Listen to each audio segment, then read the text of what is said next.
Good evening and welcome to the regular city council meeting. Today is Tuesday, June 16th, 2026, and it's 7 p.m. Regular meetings are generally held on the first and third Tuesday of each month in city council chambers here at City Hall. City clerk, please call roll. Yes, Mayor. Councilmember Genoway. Here. Councilmember Winstead. Present. Councilmember Otto. Here. Mayor Pro Tem Jennings. Here. Mayor Johns. Here. Thank you. We have a quorum. Thank you.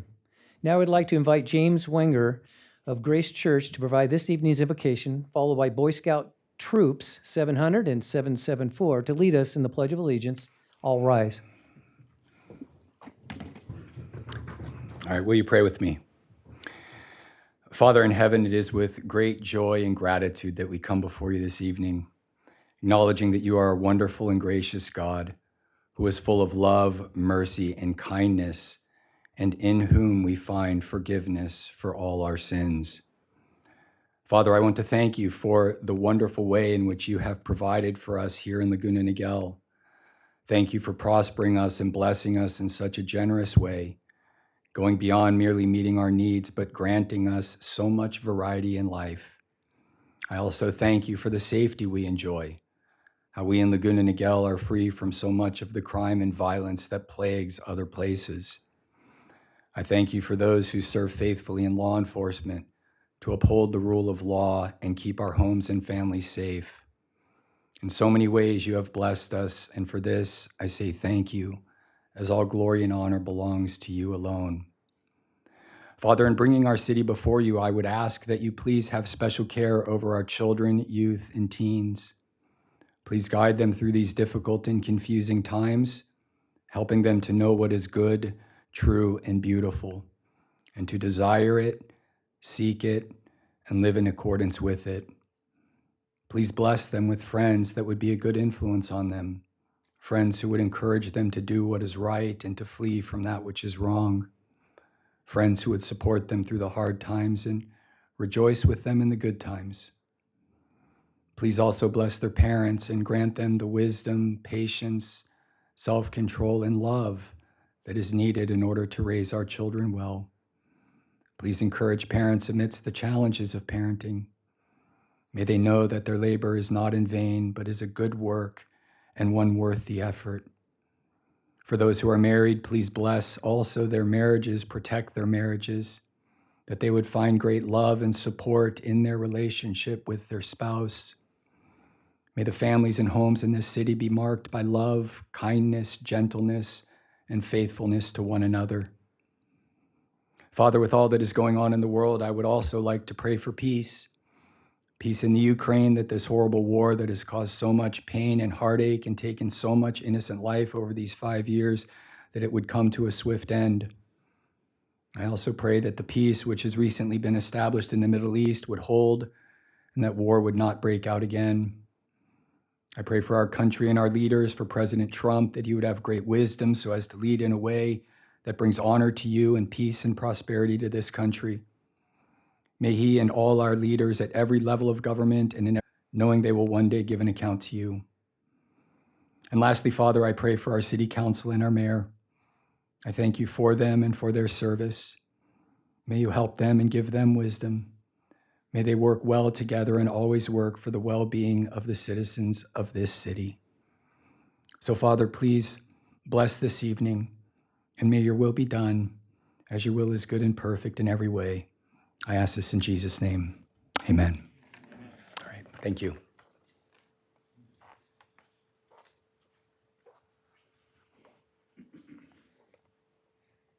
Color guard attention. Those in uniform salute. Those not in uniform, place your right hand over your heart. Color guard advance.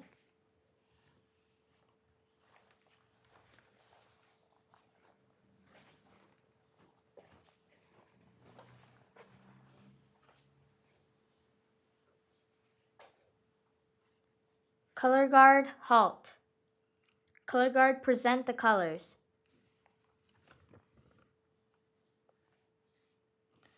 Please recite the Pledge of Allegiance.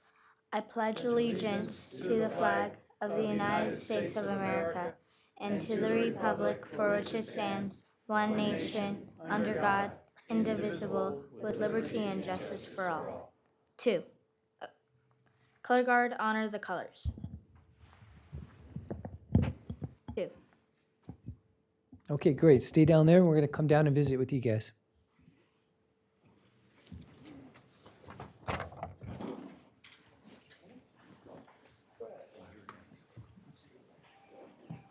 Thank you, sir. Guys,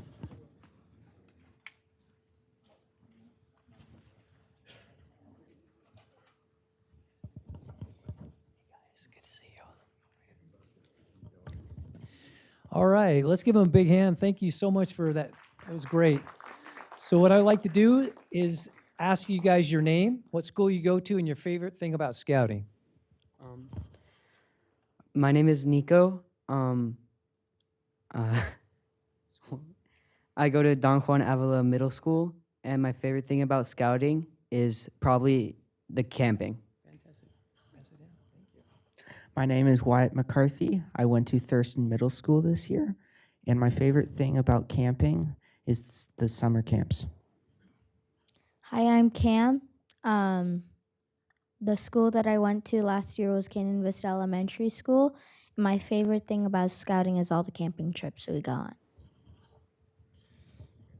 Hello, my name is Harper Williams. I go to Dana Hills High School, and my favorite thing about Boy Scouts is that, well, the summer camps. They're pretty fun. My name is Oliver Williams. I go to Nagat Hills Middle School, and my favorite thing about Boy Scouts is sleeping under the stars. My name is Maximus Osborne. I just graduated from Don Juan Avila Middle School, and my favorite thing about scouting is camping. My name is Gary Ibanez, Scoutmaster Troop 700. My favorite thing about scouting is seeing these young youth grow and develop into our fine young people. Thank you. Let's give them another hand, and let's get some pictures. Are there any other scouting personnel that want to come up here and be in the picture? And say hello and introduce yourself.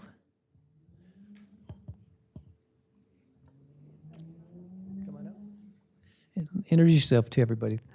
Hello, my name is Denise Osborne. Max Osborne is my son, and I'm Assistant Scoutmaster to Mr. Gary Benes. All right, thank you so much. Okay, let's come out a little bit here and come a little closer, and let's get in closer. There you go. He'll direct you. Perfect.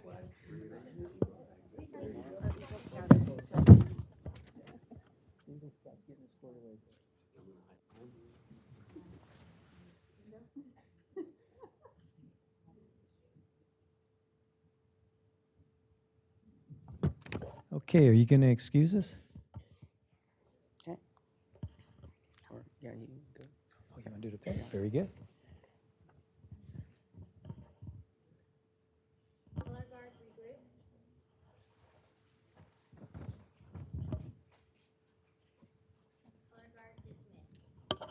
right, thank you.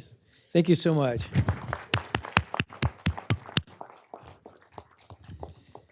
Okay, this evening we have one presentation. Our presentation is in recognition of Commander Jacob Beckelheimer, Commanding Officer of the USS Stockdale. Can you please join us up here?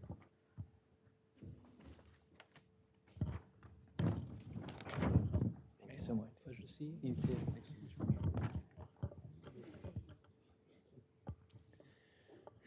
Okay, we'll get this proclamation for you. I'm gonna read here a little bit.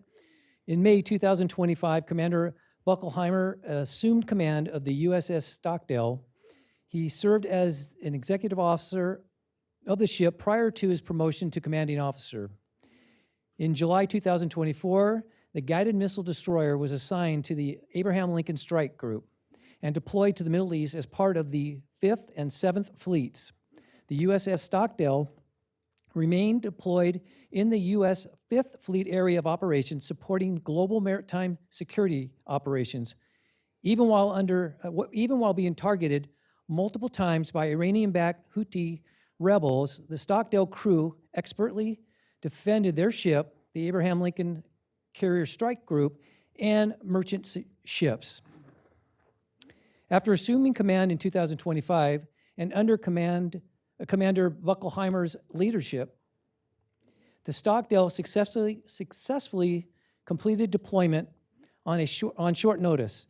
First to the south border to combat narcotic and alien smuggling, and then to in September 2025 to the Caribbean as part of the Operation Southern Spear, where they successfully intercepted numerous illegal drug shipments. Their deployment was extended twice, ending in a trip across the Atlantic Ocean to Rota, Spain.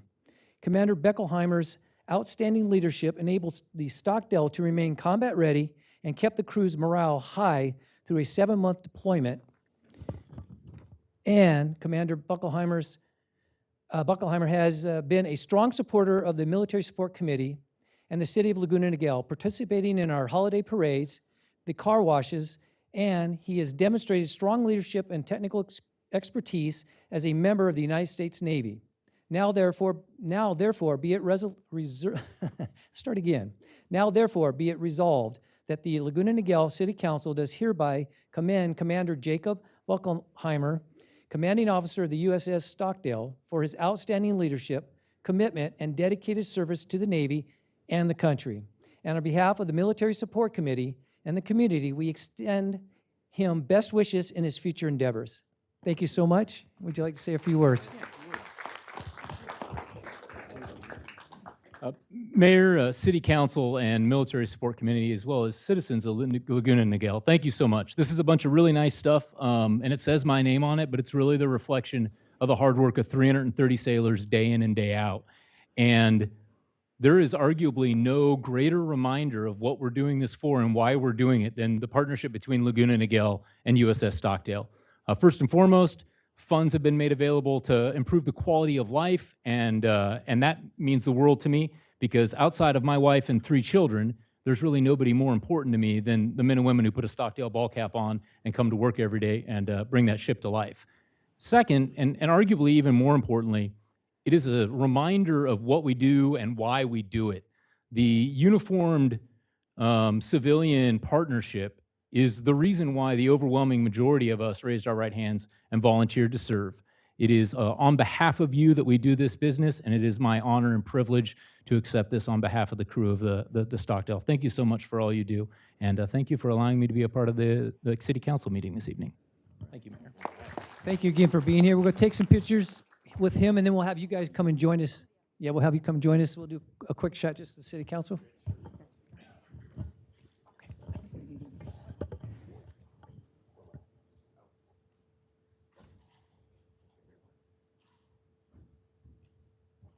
Okay, now that's right. All the red shirts are up. The Military Support Committee. Thank you guys for being here.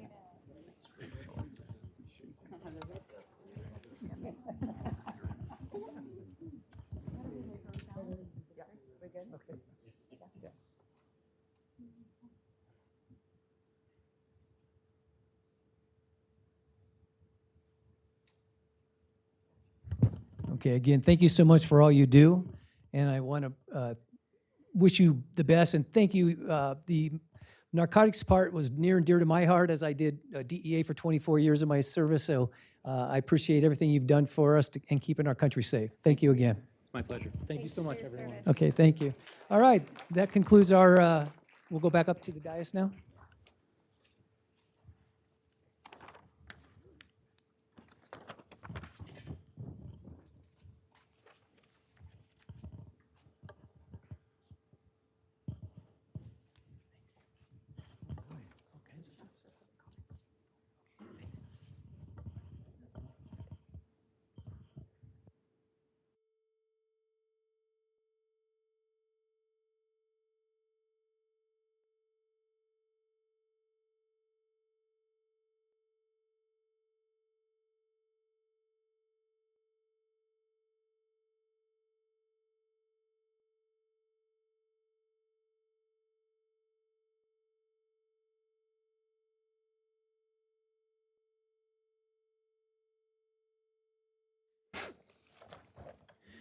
Okay, we'll now move on to public comments.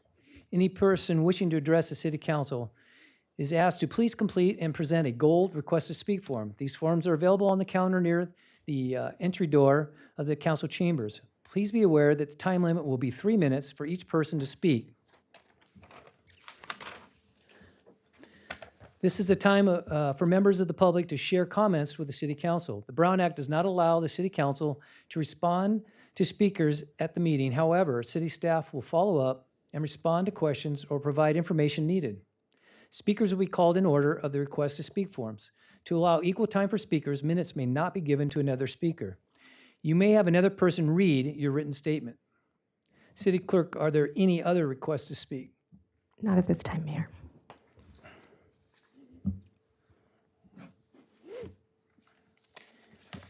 Thank you. Okay, we'll start with Martha McNicholas.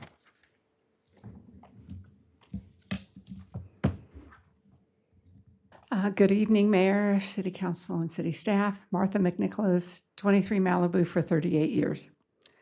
Regarding defensible space and vegetation management discussed at the last meeting last week, I am glad to see that the city has done significant weed abatement around the slopes surrounding George White Elementary School.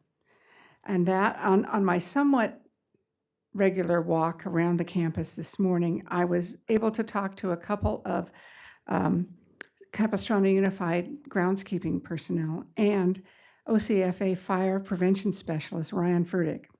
I am encouraged that they are planning and tree trimming and shrub maintenance in the area closest to the school buildings.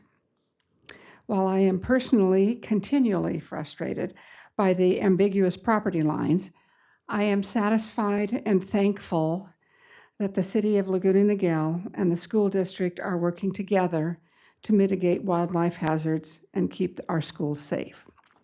However, I was disappointed to hear from Officer Furtick that legally, the city is not required to do anything. Legally, the property owner is required to maintain defensible space within 100 feet of a structure or up to the property line, whichever comes first. And that the property owner cannot compel an adjacent property owner to maintain that defensible space, even if it's within 100 feet of his structure. So, according to Ryan, the city is doing more than is legally required to do. The city needs to do more than that. I love the city and all that it has to offer. The concerts in the park, I love the pool, the holiday parade, the summer trolleys. But what residents really need and want the most is to know that the city is doing everything it can to keep them and their property safe. Of all the very high fire hazard zone areas in Laguna Niguel, that valley behind George White is the 2% that is owned by the city. You should be managing the entire valley for wildlife mitigation.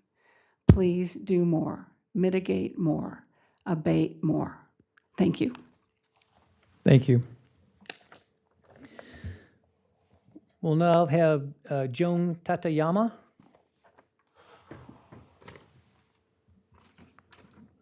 Hi there.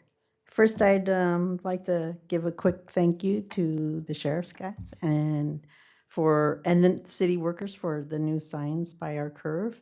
And they were out in force on the motorcycles last week, and this morning was quite exciting. At least 6 tickets, zing, zing, zing, in like 15 minutes.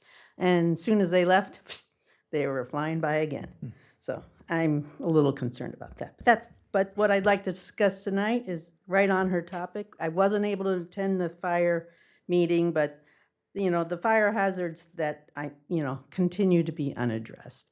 And the problem is, I sent you some photos. I attached a few photos of the slope behind Moberly and Stonegate that show the fire hazards. Yeah, those ones.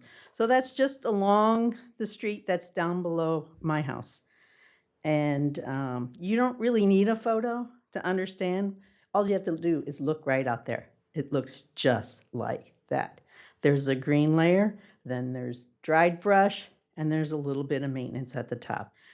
Every slope around Laguna Niguel is like that. And you can see that they mow along the roadways, but then they don't maintain anymore, and they leave the remaining slope unattended. I grew up in the land of Lincoln, and I learned that what he thought, that government is there to help people who can't do things for themselves. And me being able to maintain 4 different HOAs that are all responsible. I checked the parcel numbers. 4 different HOAs own that property. How am I to do that? That's not something. That's what city government is for. You know, if I can do it myself, I'd do it.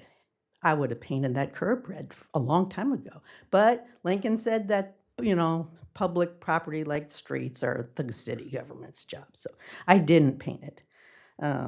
But it shouldn't be up to me to have to do this. You know, you call the fire department, they send the HOA a warning letter, they come out for an inspection, they send a letter, they send another letter, a warning, follow up with a fine threatening 30 days later, then they go back, and then if they haven't done it, I mean, this has been years, 10 years at least that we've been doing it. I used to pay them, the gardeners over the fence, cash out of my pocket to trim behind my home. But then I started working where I couldn't be home most of the time. So, you know, I really think it's the responsibility of the city government to maintain the property managers who are hiding the HOAs. And the city, I feel personally, is hiding behind.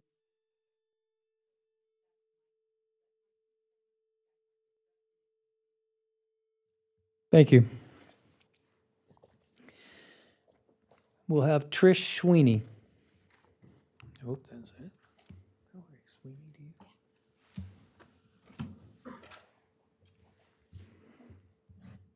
you? Mayor and City Council.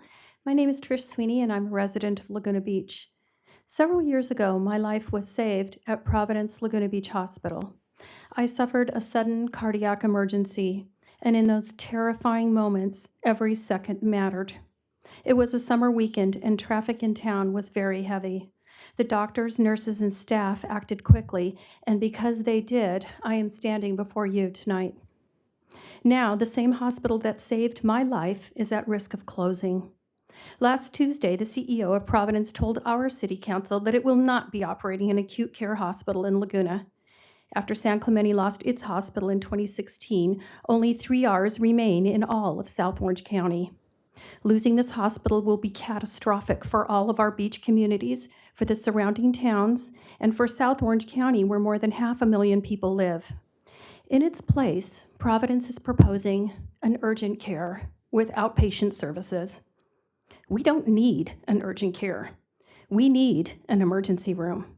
And ours is state-of-the-art thanks to Sue and Bill Gross, who donated $10 million in 2014. Providence is the 3rd largest healthcare system in the United States, with $8 billion in cash reserves. They're building a $1.3 billion expansion in Seattle and pouring $712 million into Mission Viejo and other places.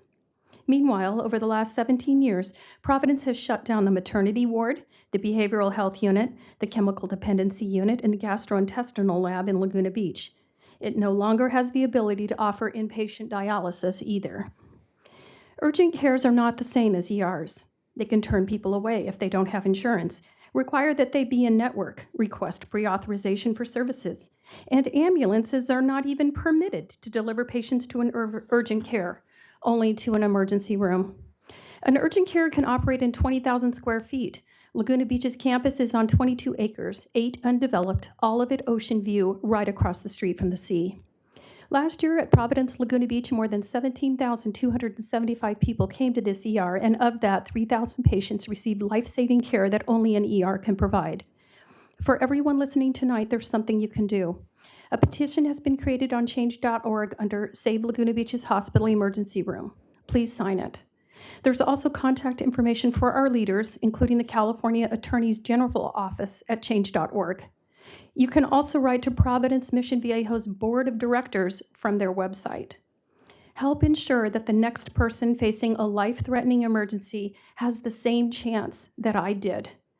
Please stand with us. Please help us save the Laguna Beach ER. Thank you. Thank you. City Clerk, do we have any additional? No, Mayor. Thank you. We'll now close public comments. We'll now move on to the consent calendar. Are there any items to be pulled from the consent calendar for questions or discussion by the council? Okay. City Clerk, are there any public comments on the consent calendar? There are none. Okay. Is there a motion and a second to approve the consent calendar? I have a motion and a second. Please vote.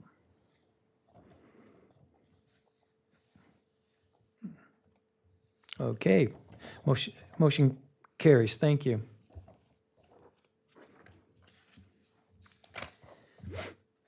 Tonight, we have one public hearing item, and that is the proposed resolutions of necessity for the Crown Valley Parkway westbound widening project.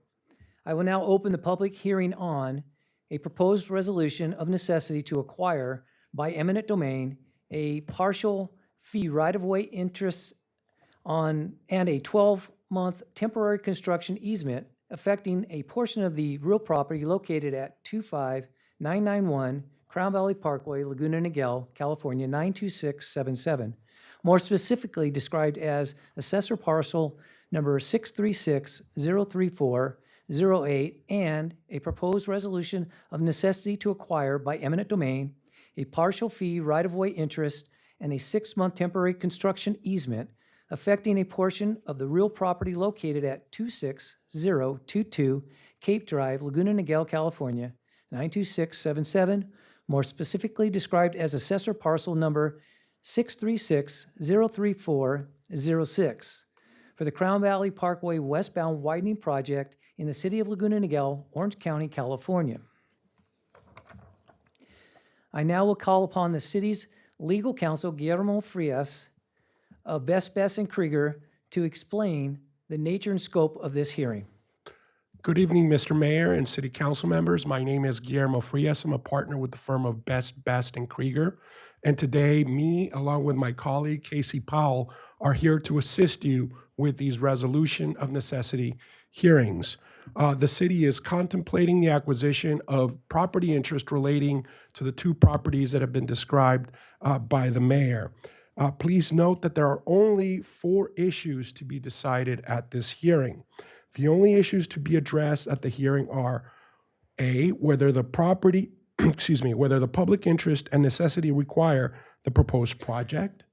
B, whether the proposed project is planned or located in the manner that will be most compatible with the greatest public good and least private injury. C, whether the real property described in the resolutions is necessary for the proposed project, and whether the required offers to purchase the real property were made. An issue that commonly arises is the issue of the amount of compensation to be paid. That's something that can certainly be discussed, but it's not a matter to be passed upon by the City Council tonight. Great, thank you. And do we have any, is Casey Powell going to speak now, or? There are 2 properties being acquired. One is which is commonly referred to as the H&S property. I will be addressing those issues or any questions that may arise with regard to the potential acquisition of that property, and Mr. Powell will be addressing any issues or questions that arise with regard to the other property, which is commonly known as the Carpenter property for these proceedings. Great, thank you. Next, I'll ask the city clerk to confirm that the notice of this hearing for each of the resolutions was mailed to the affected property owners. Yes, Mayor, I confirm that the notice of hearing for each of the resolutions was mailed to the affected property owners. Thank you. Senior Management Analyst Everett, will you please introduce this item, describe the project, and how the real estate interests to be acquired relate to the City Council's purposes? Good evening, Mayor and members of the City Council. We are here this evening to conduct the public hearing on 2 proposed resolutions of necessity for the Crown Valley Parkway westbound widening project. The resolutions concern acquisition of property interests affecting 25991 Crown Valley Parkway, assessor parcel number 636-034-08, owned by H&S Energy LLC, and 26022 Cape Drive, assessor parcel number 636-03406, owned by Eva C. Carpenter, trustee of Trust C of the Carpenter Family Trust, dated April 9th, 1982, Catherine J. Carpenter, Stephen W. Carpenter, and Alexander M. Carpenter. The interests to be acquired consist of partial fee right-of-way interests and temporary construction easements needed for the project. At this hearing, the council consideration is limited to the 4 findings required for adoption of a resolution of necessity: whether the public interest and necessity require the project, whether the project is planned and located in the manner most compatible with the greatest public good and the least private injury, whether the property interests to be acquired are necessary for the project, and whether the required offers of just compensation were made to the property owners. The fair market value of the properties is not an issue for the council to determine at this hearing. First, staff recommends that the council find that the public interest and necessity require the proposed project. The November 15th, 2011 update to the city's Gateway Specific Plan included widening existing streets and intersections to effectively manage traffic flow and enhance pedestrian and bicycle mobility in the area. Widening of the existing streets began approximately 10 years ago with the widening of eastbound Crown Valley Parkway from Cabot Road to the Interstate 5. The Crown Valley westbound widening project is the next phase of widening and includes the addition of a fourth westbound lane on Crown Valley Parkway from the Interstate 5 southbound off-ramp to approximately 100 feet west of the bridge over the Oso Creek Channel. The project also includes widening the bridge over the Oso Creek Channel and adding a sidewalk for pedestrians, widening the bridge over the adjacent railroad tracks, widening Forbes Road to allow dual left turn lanes, modifying traffic signals, constructing a retaining wall, reconstructing portions of the median, and rehabilitating and repaving Crown Valley Parkway. These improvements are intended to address traffic flow and congestion, improve pedestrian and traffic safety, and support the sound and sustainable development of the community and public welfare. Second, staff recommends that the council find that the project is planned and located in the manner that would be most compatible with the greatest public good and the least private injury. The project has been designed to minimize impacts to the affected properties, and city is seeking to acquire only those interests necessary for the project. For the H&S property, staff believes any impact to existing improvements can be addressed through mitigation, with no resulting damage to the property as improved, and no occupants will be displaced. For the Carpenter property, staff does not believe the acquisition will impact the existing improvements, and no occupants will be displaced. The location of the project is dictated by the existing rights of way being improved and the physical constraints of the corridor.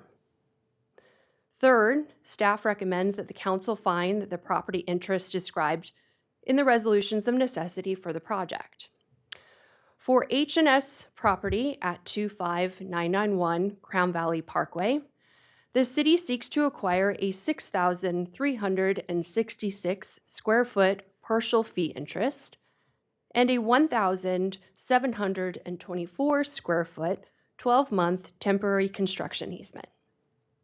For the Carpenter property at 26022 Cape Drive, the city seeks to acquire a 1,979 square foot partial fee interest and a 967 square foot 6-month temporary construction easement. These interests are necessary to construct and complete the project improvements along Crown Valley Parkway and Forbes Road. After review of available alternatives, staff, in coordination with the city attorney's office, has determined that these acquisitions are best suited for the project and are necessary to move the project forward. Fourth, staff recommends that the council find that the required offers of just compensation were made. For the H&S property, the city obtained an appraisal and made an updated offer of just compensation to H&S Energy LLC on May 1st, 2026, following earlier negotiations. For the Carpenter property, the city obtained updated appraisals and made an updated offer of just compensation to Eva C. Carpenter, trustee of Trust C of the Carpenter Family Trust, dated April 9th, 1982, Catherine J. Carpenter, Stephen W. Carpenter, and Alexander M. Carpenter on May 11th, 2026. In addition, notices of this hearing were mailed by first-class mail on May 27th, 2026, to the record owners of both properties in accordance with the applicable statutory requirements. For these reasons, staff recommends that the City Council open the public hearing, receive any testimony relevant to these 4 required findings, close the hearing, make the required findings for both the H&S property and the Carpenter property, and adopt Resolution Number 2026-1533 and Resolution Number 2026-1532. Fair market value is not before the council this evening and is not a matter for discussion or determination at this hearing. That concludes my presentation. I'm available for any questions. Thank you. Are there any questions from the council?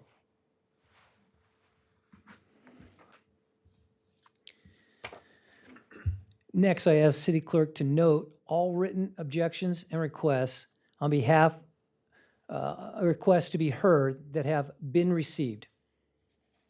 Yes, Mayor, I've received 4 communications, including 2 communications from Rick Fries of Allen Matkins regarding the H&S property, APN 636-03408, dated May 29th and June 15th, 2026, and 2 communications from Stephen Carpenter of Crown Cape Center regarding the Carpenter property, APN 636-03406, dated June 5th and June 12th, 2026, and all communications have been provided to the City Council.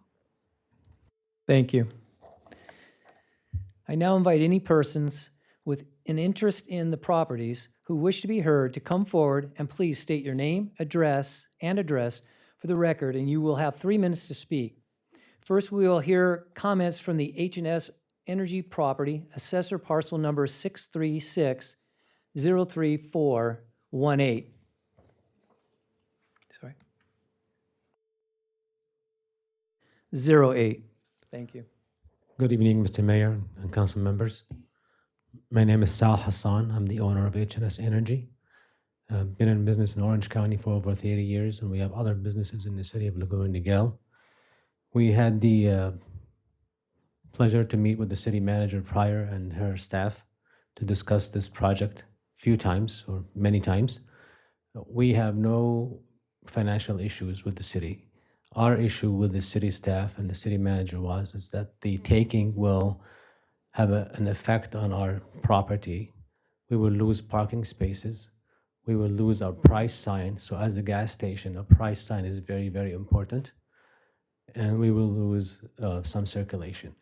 We asked the city manager and city staff if they're willing to work with us and approve a new sign to be placed properly on the property somewhere that's visible to customers and that complies with the weights and measures rules and regulations. We received no help. We were told, yes, we will work with you, but sign on a dotted line. We're not worried about the monies or the funds to be paid for the taken. We're worried about continuation of operations. This is a station that supports family members, my family members, it supports employees. We have another station just down the street on Crown Valley that supports other family members and other employees of the city of Laguna Niguel. Without a price sign, the station can't operate legally. Without parking spaces, we can't operate. We need parking spaces, we need price sign. And the reason for that is we also were trying to upgrade the equipment in the car wash to make it more efficient, energy efficient, and use less water. But we also received no help. All we were receiving is promises that we promise you we will work with you.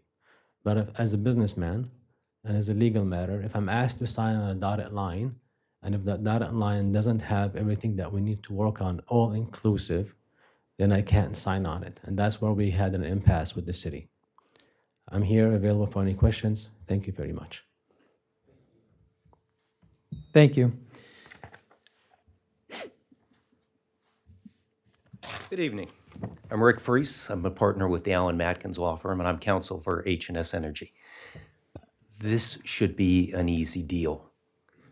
We negotiated with the city. We came to financial terms, but we said those are financial terms based on H&S Energy's being able to continue to operate its gas station and its car wash. It's a legal non-conforming use currently. You change the zoning on it, fine, you're allowed to do that. But if it isn't in compliance with the zoning, the city can shut it down.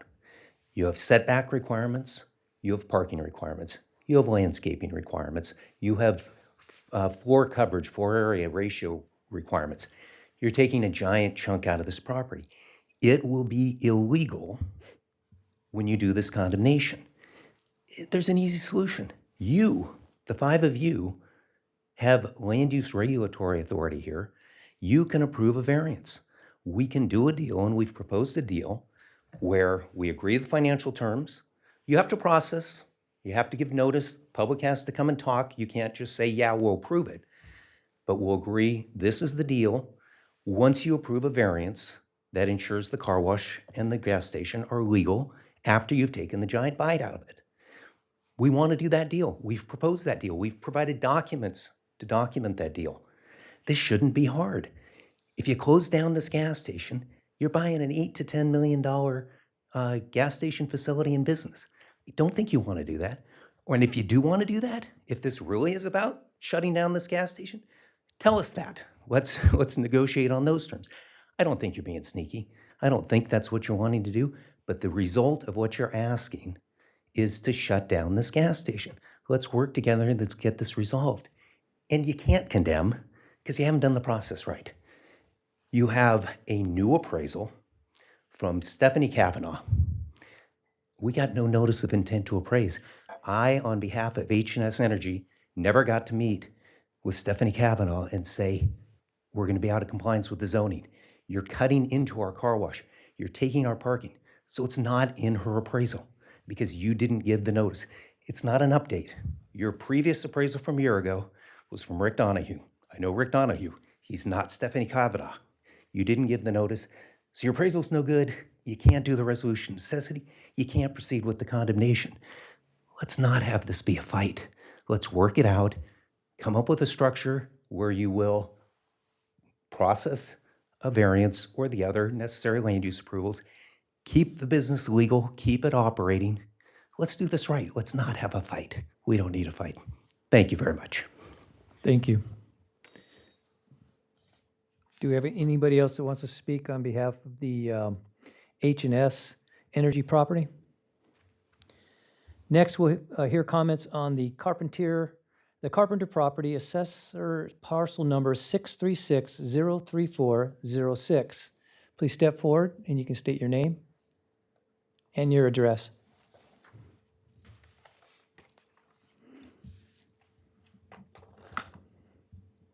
Good evening, Honorable Mayor, City Council members, and staff. I am Stephen Carpenter, one of the owners of the property located at 26022 Cape Drive. I wish to address the council in respect to two items contained in this public hearing agenda package.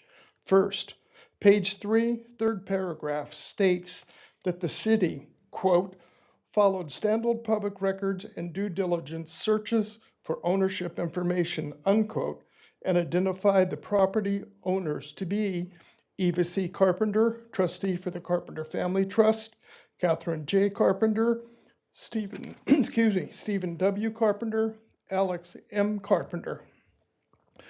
Despite informing the city and the right-of-way representatives for the past 3 years that Eva Carpenter passed away on May 20th of 2020, and that their 2020 title report used in both valuations was inaccurate, outdated before the first valuation.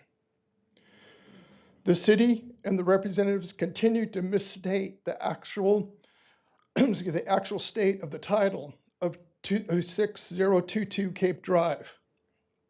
We previously provided a parcel quest history report to the city and to the legal counsel as to the correct ownership, but to no avail. As the city now votes to initiate eminent domain, we request that the city, in fact, carry out their public records and due diligence searches so that the correct title can be stated from the outset of these proceedings. Second, paragraph 2B, the staff recommends, excuse me, and the states that, quote, an offer of just compensation has been made to the property owners, unquote. I wish to note that although the city has in fact made an offer, it is merely a repetition of the prior offers, which we do not believe represents just compensation from where we sit, contrary to the city's assertions on the agenda. It is our position that the city, its agents and representatives, given serious consideration to the basis issues we have raised consistently over the past 11 months, there would have been a reasonable opportunity at least to reach a mutual understanding, or if not, even a settlement. As we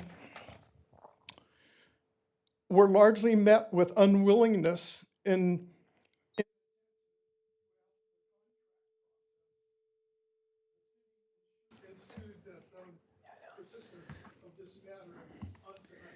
Mr. Carpenter, your time is up. Sorry to say. Thank you.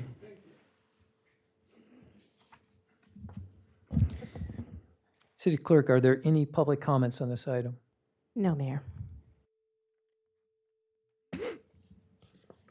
Thank you. Public comments are now closed. I will give staff or legal counsel the opportunity to respond to any objections or comments that have been raised. I will do so, Mr. Mayor. With regards to the issues of negotiations and land use matters, it is indeed true that the city has been negotiating with the property owner over land use concerns. However, it is important to draw a distinction between the eminent domain action and its potential settlement and any post-acquisition land use decisions to be made.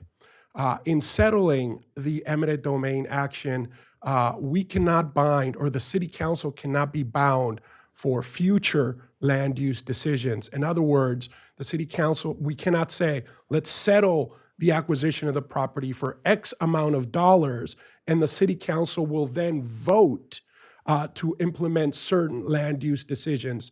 This is what has mainly created the impasse.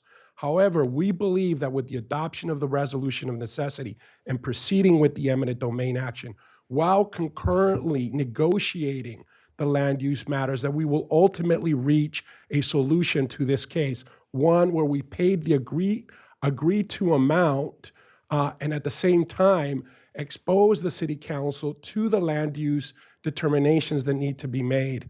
Because if we had simply brought an eminent domain settlement for the council and then said, you are bound to adopt these land use decisions, not only would have been inappropriate, but it also would have been a matter that is on first blush heard by the city council, there might have been some resistance. So we are cautiously optimistic that we can settle both the compensation and the land use determinations. We're not very far apart on some of these issues. With regards to the appraisal, it's the validity of the second appraisal and whether the required notice was provided. When this matter was first commenced, a notice of decision to appraise, and that's the first step in an eminent domain action generally. A notice of decision to appraise was sent out to the property owner back in 2022. The property owner, the record shows, the administrative record shows, responded to that notice of decision to appraise and participated in the appraisal process. That appraisal process resulted in an appraisal that became the basis of negotiations that have been going on for a few years. And so the the property owner had an opportunity to participate in the appraisal process, had an opportunity to provide whatever information they felt was needed to appropriately appraise the property. And I'd like to note that those negotiations were carried on not only by city staff, but also by attorneys.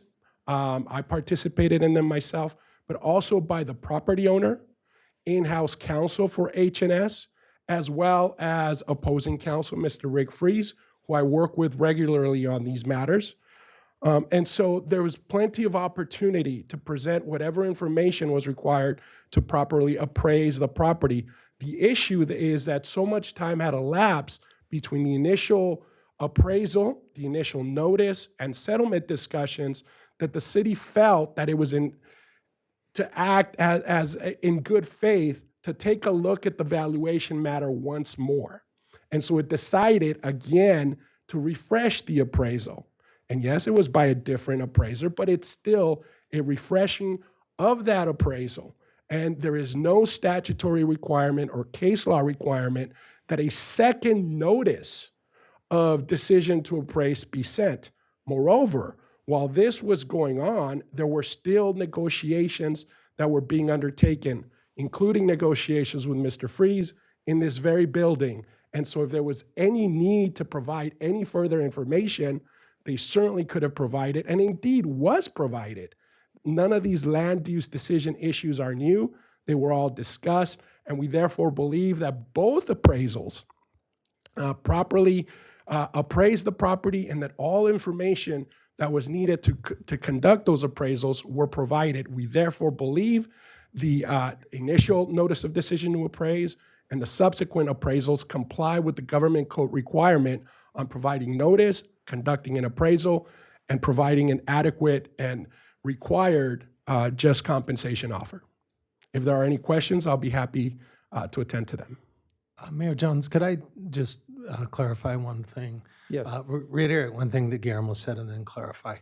The one thing he said that I'll repeat simply is that the city council cannot contract to rezone property or to upzone it.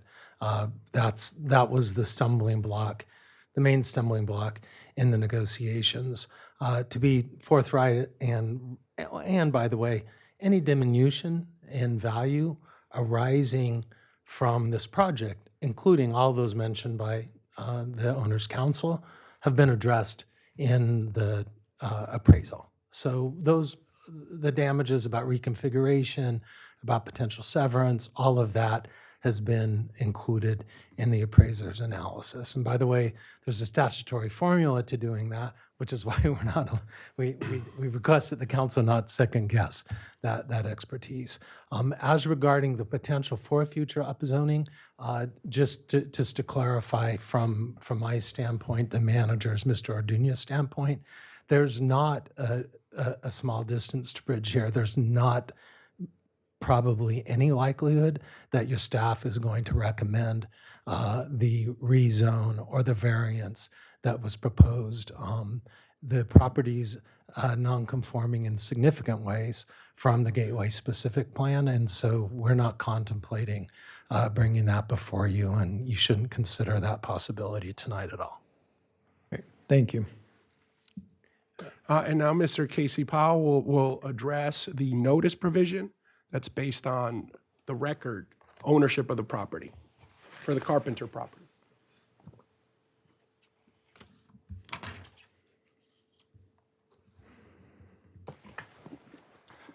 Good evening, Mr. Mayor and members of the City Council.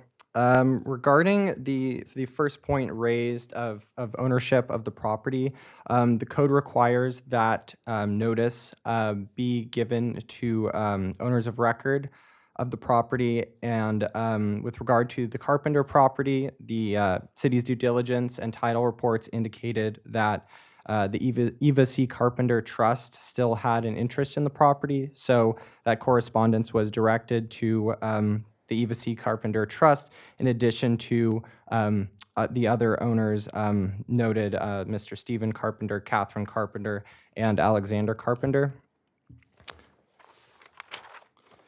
And with regard to the second issue that was noted on the considering the sufficiency of the updated appraisal. I would just note that those issues of compensation can be negotiated and discussed, but they're beyond the scope of today's hearing, which is focused on consideration of the 4 public necessity findings that have been noted by staff and council today. So that is beyond the scope for today's purposes, but can be further discussed. And if a resolution of necessity is adopted, that does not preclude further negotiation regarding the issues of compensation and adequacy of the appraisals. Okay, great. Thank you. I will now take any final discussion from the council. Okay. If there are no other questions or comments, I will close the hearing. The hearing is now closed. We will first consider the resolution of necessity for the property located at 25991 Crown Valley Parkway, assessor parcel number 636-03408, acquiring a partial fee right-of-way interest and a 12-month temporary construction easement. Is there a motion to adopt the resolution of necessity for APN 636-03408? We have a motion by Jennings and a second by Councilmember Otto. Please vote.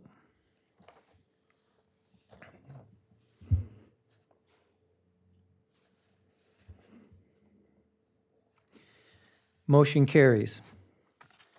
We will now consider the resolution of necessity for the property located at 26022 Cape Drive, assessor parcel number 636-03406, acquiring a partial fee right-of-way interest and a 6-month temporary construction easement. Is there a motion to adopt the resolution of necessity for APN 636-03406? I have a motion and a second. Please vote.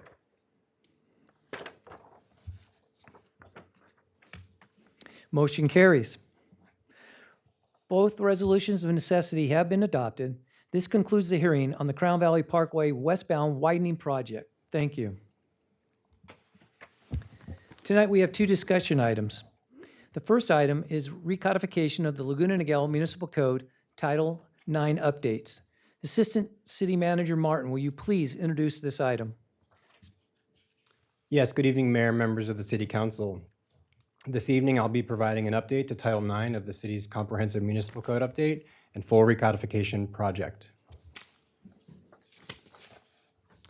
As you know, this project aims to complete a comprehensive update to the city's municipal code since it hasn't been fully updated since original adoption in 1989, resulting in a code that is inconsistent and outdated with current state law and actual city practices, as well as in meeting modern code formatting and editorial standards.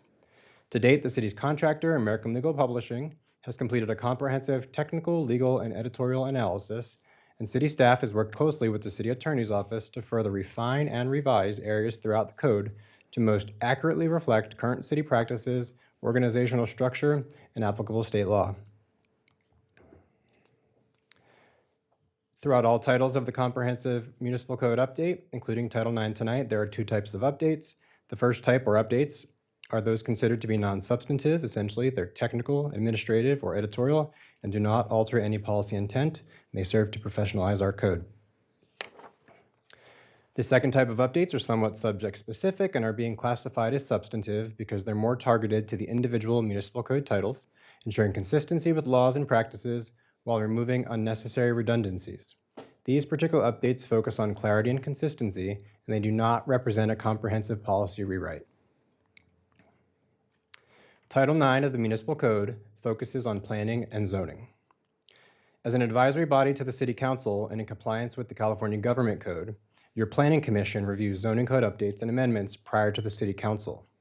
As such, the Planning Commission held a public hearing on April 28th and on a vote of 401 approved all of the updates included in the staff report and in this evening's presentation by adopting a zoning resolution, resolution number 20-02.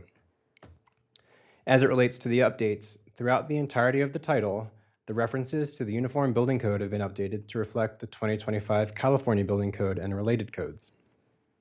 Additionally, the specific terminology of minor use permits has been removed due to consolidation as a use permit under the standard permit process. Additional updates provide authority to delegate minor general plan conformity determinations to the Community Development Director, with non-minor matters referred to the Planning Commission. Revisions here also update the permitted residential use table by removing the minor use permit category, while also providing clarification regarding the allowance of medical cannabis delivery in the city, as is consistent with state law. On this slide, the first set of revisions ensure proper provisions related to cannabis delivery as is consistent with state law, while also updating and clarifying use classifications via the removal of outdated and inconsistent uses. Updates on this slide also serve to remove outdated references and provisions to improve and assure consistency with state law, while also clarifying decision-making authority of the Planning Commission and the Community Development Director. Revisions to section here now make reference to a filing fee as approved by the City Council for the processing of applications for a certificate of use as well. And definitions have also been updated throughout several sections to best reflect the most accurate terminology. Updates to the sections listed here include the removal of outdated language, as well as the addition of clarifying language related to various roles and authority. Further, updates include the addition of language that serves to strengthen the subchapter related to violation enforcement and remedies. And language has also been added to establish clear and objective standards related to parkland dedication, with revisions also made to add additional reference to the City Council's adopted fee schedule. And finally, throughout the entire title, citations have been revised to accurately reflect state and federal laws, and citations have been updated to include updated references to the California Government Code, Americans with Disabilities Act, the California Public Resource Code, California Code of Regulations, and several others. This concludes tonight's Title IX zoning code updates, which serve to provide clarity, consistency, and greater alignment with both current law and city practices. I do also want to add that the zoning code is so extremely technical in nature that there will be additional ordinances coming down the road in the future. These additional future updates or associated ordinances are captured in Goal 5 of your adopted strategic plan. I hope you found this information to be informative, and this concludes my presentation. Thank you. Thank you. Are there any questions from the council?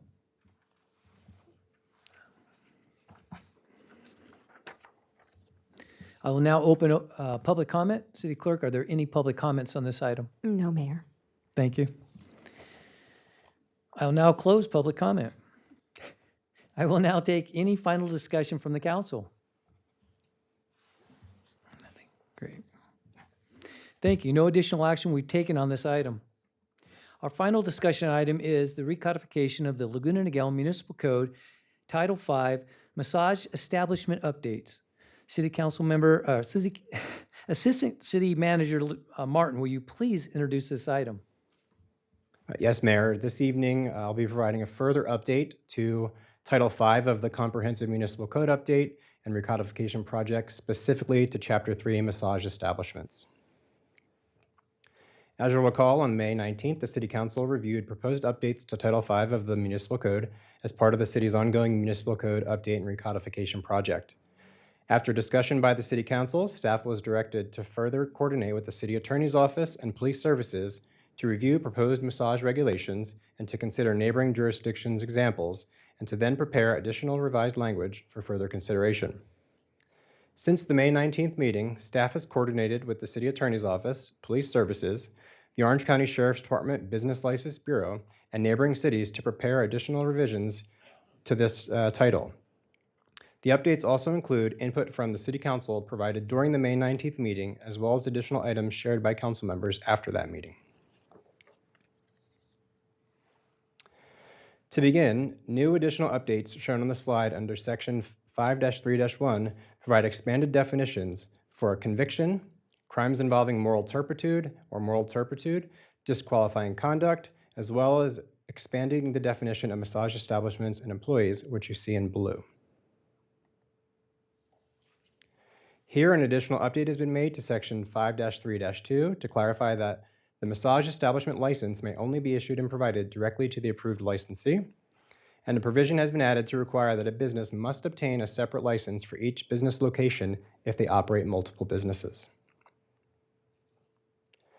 On this slide, in sections 5-3-4, which focuses on massage regulations, new language has been added to include toilet and cabinet requirements, no locking of interior doors where massage is rendered, explicit language related to not operating in a residential structure, surveillance and/or filming restrictions, and new language regarding human trafficking noticing requirements for both employees and patrons.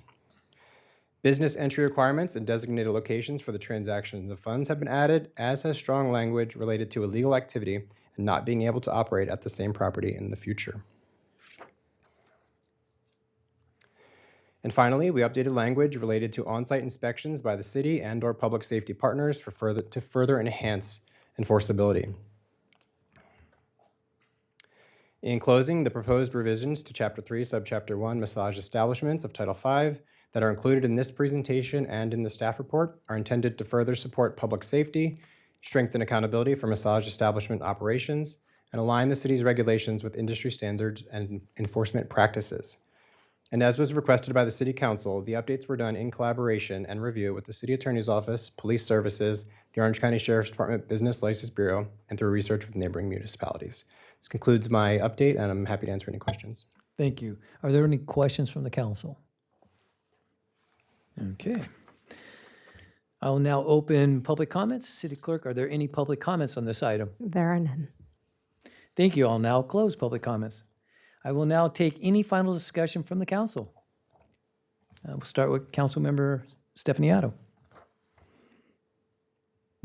Thank you.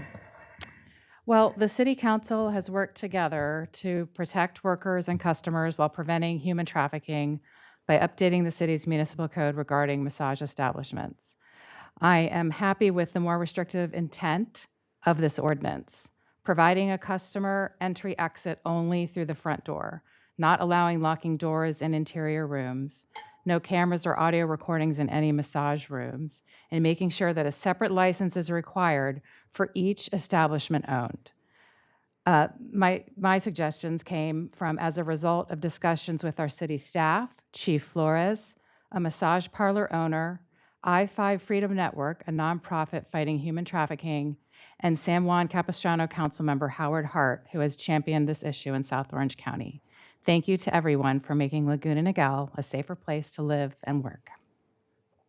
And I support this currently written. Thank you. Any other comments? Councilmember Winstead. Yeah, I just wanted to share my appreciation. Thank you to the staff. Thank you for working with the city attorney, with the neighboring jurisdictions, with our police services to take what the council had discussed at the May 19th meeting, incorporating those into the new version of Title V. So I appreciate that. And I fully support the new version of this. So thank you. Great, thank you. Councilmember Genoa. Yeah, I just want to say this is a solid team effort from your city council. We all provided input to city staff. It's reviewed by the city attorney's office. Again, I want to reiterate that there was no particular event that happened in our city that is causing us to have this discussion. We're just going through the municipal code, and this is a good opportunity to augment some of these regulations. And so we took the time to do so. Also, I want to mention that after we spoke about this last meeting, a couple of people asked me, they said, Ray, you often talk about how in Laguna Niguel you don't require business permits. And generally that is true. There's a few, in fact, there's a list in Section 5 of certain business types that do require permits, like massage parlors and escort services and gun stores and other places that you would expect that we want to know who's operating those businesses. And so that's where we have a very narrow list of businesses that require permitting in this city where it's appropriate. And so I'm happy that this new augmented ordinance with all of the input of City Council. It's solid. I've reviewed it. As many of you know, I work on these issues at the District Attorney's Office combating human trafficking. In this new version, we have provisions such as no locked doors.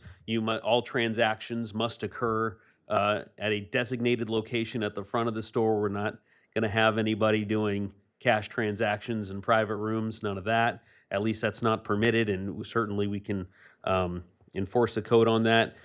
With these businesses, code enforcement and the Sheriff's Department are permitted to make unannounced visits, which is the best investigative tool we have if there is something, if we suspect some wrongdoing in those businesses. So a lot of good stuff in here, and proud to be a part of this team to strengthen this section for our city. Thank you. Great, thank you. Does staff need any further clarification from tonight's Title V updates? No, Mayor. Thank you. No additional action will be taken on this item. This concludes our discussion items. We'll now move on to City Council, City Manager, and Department reports. We'll start with Council Member Stephanie Otto. Thank you so much. Last Tuesday, DUDEC presented at a council study session the Defensible Space and Vegetation Management Program Effectiveness Report. The study identified areas for improvement in our weed abatement program. The council received and filed the report, and staff is working on all the recommendations, including 1, adding goats up at Reef Node Park, which is a 2.6 acre area in the high fire severity zone located in the Salt Creek Corridor open space. 2, expand our city's weed abatement into a portion of the southwest corner of the Salt Creek Corridor open space. And 3, we're coordinating with HOAs on specific anchor points where we can create spaces that prevent fire from spreading should it occur. Finally, I'm grateful for residents who spoke up about their concern for fire safety in our city. Without your participation, this study would never have been done. After discussing the topic with staff, my suggestion at budget time was to use contingency money to do a study to figure out if we could or should do more. I'm really glad that my council colleagues all agreed to do the study. Once the suggestions from the report are completed, the city will undoubtedly be more fire safe than it was before. There is still work to be done, and this is an ongoing conversation about how we as a community can continue to be more fire safe. We must all do our part. Fire knows no boundaries. I look forward to your comments, and I look forward to seeing you on September 9th at my workshop, where we will discuss the benefits of fire-wise communities and the interplay of the insurance market and fire safety. Thank you so much. Thank you. We'll go to Mayor Pro Tem Kelly Jennings. Thank you very much, Mayor. I wanted to briefly acknowledge that Flag Day was celebrated this past weekend. While the day has passed, it's a good reminder of what our American flag represents: freedom, opportunity, and sacrifices made by those who came before us. The flag is more than a symbol. It reflects the values that unite us as Americans and the liberties we sometimes take for granted. It is the flag that represents all of us, regardless of our background, beliefs, or differences. Under one flag, we share a commitment to our country, our communities, and the ideals that have guided our nation for generations. I'm grateful for the men and women of the armed forces, our veterans, and all that has served our country. As we move forward, may we continue to honor our flag not only by displaying it proudly, but by living out the principles of service, respect, and civic responsibility that makes our community and nation so strong. Thank you. Thank you. We'll do Councilmember Stephanie Winstead. I'd like to follow up to Mayor Pro Tem Jennings' comments regarding Flag Day, and this is great timing because yesterday at the Military Support Committee meeting, Scout Harrison Lohman presented a receptacle to deposit retired American flags that served as his Eagle Project. So the city now has 2 locations where residents and people of the surrounding communities can deposit their American flags to be respectfully retired. So one is at Sea Country Community Center. There's a drop box outside of the doors, and then the second one will be Scout Harrison Lohman's project, which will be here in City Hall. And then I also wanted to share that the Military Support Committee is having a car wash on June 27th to support the Marines. And it will be at Plaza de la Paz from 10 a.m. to 2 p.m. So please stop by, say hi to our Marines, get your car washed. All proceeds go directly to support our Marines and their families. Thank you. Thank you. Councilmember Genoway. Thanks, Mr. Mayor. Two quick items. I attended the Aliso Niguel High School graduation with Mayor Pro Tem Jennings and just about all of the Aliso Viejo City Council. We had a great time celebrating the Wolverine graduates this year, and I know some of my colleagues attended the Dana Hills graduation as well. Always a fun time of year to see these young people entering the next chapter of their lives. And I want to give a special thank you to all of the young people who applied to the Laguna Niguel Youth Committee. Mayor Pro Tem Jennings and I had a full night interviewing 33 applicants. I don't think we have ever had that many applicants in the history of the city. Unfortunately, we only had 6 spots, so it was an incredibly difficult decision choosing among so many stellar high schoolers in our community. So for those of you who made it onto the committee, congratulations. And those of you who did not, as I told you at the interview, I encourage you to apply again, stay involved. We got so many opportunities for you to do great things in this community that will help build your character and leadership going forward. So I want to say thank you to all the high schoolers who applied for those positions. And that's all I've got for tonight. Thank you. Great, thank you. I'll start off with myself, Councilmember Stephanie Winstead and Stephanie Otto, both attended the Dana Hills graduation. We had a great time. I don't think any of the council members from Dana Point showed up at that one. It just left it to us, and we had a great time without them. We'll have to remind them that while the school's in their area, apparently we have more team and school spirit than they do. So, but we had a great time. Can't wait to hear from my council members in Dana Point. Yeah, those sound like fighting words, Gene. It'll be fun to, yeah, I think we can handle it. Yeah, we got your 6.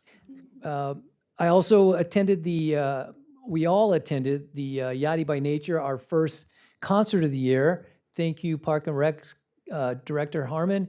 Your staff did an amazing job, and I was told by police services there were over 2,000 people in attendance, so it was a very large turnout, and it was a great night. They even caught me in a picture with a yacht hat on, thanks to Councilmember Winstead. I now forever will have a picture of me running around with that hat on. I also attended the Monarch Butterfly event at the Botanical Preserve. The great news is we have a beautiful Botanical Preserve with a monarch butterfly area.